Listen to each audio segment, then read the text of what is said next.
আরে মানুষ, আমরা কোনো জিনিসেই খুশি হই না। আমরা যার সাথে থাকি না কেন, কিছুদিন পরে তাদেরকে আমাদের একঘেয়ে মনে হয়।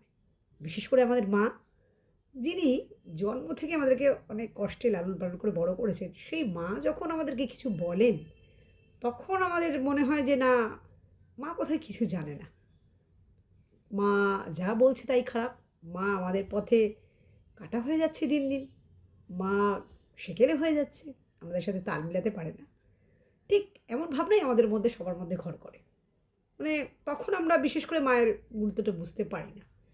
কিন্তু কিছু বছর পরে মা যখন আমাদের কাছ থেকে চলে যান বা মা যখন জীবিত থাকেন না, তখন আমরা মনে করি যে মা কী বলেছিলেন আমাদেরকে। তখন আমরা মায়ের কথা মনে হয়। কারণ কি জানেন তো? যে মানুষ সেই জিনিসটাকে তাচ্ছিল্য করে, সেই জিনিসটা সহজে পেয়ে যায়। মা কিছুই বোঝে না। মা ভালোবাসাটা শুধু জানে ভালোবাসতে। মা আটকায় বিপদের ভয়ে, মা আটকায় সঙ্গের ভয়ে, মা আটকায় কুপথে যাওয়ার ভয়ে। কিন্তু আমরা সেটাকে আমাদের স্বাধীনতা কেড়ে নিচ্ছে বলে মাকে ব্যাকডেটেড, মাকে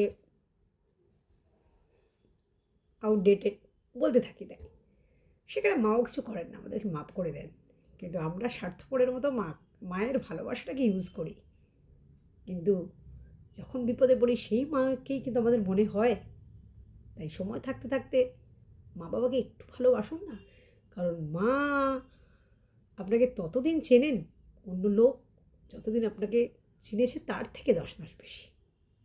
তাহলে মায়ের ভালোবাসাটাই শ্রেষ্ঠ হবে, তাই না?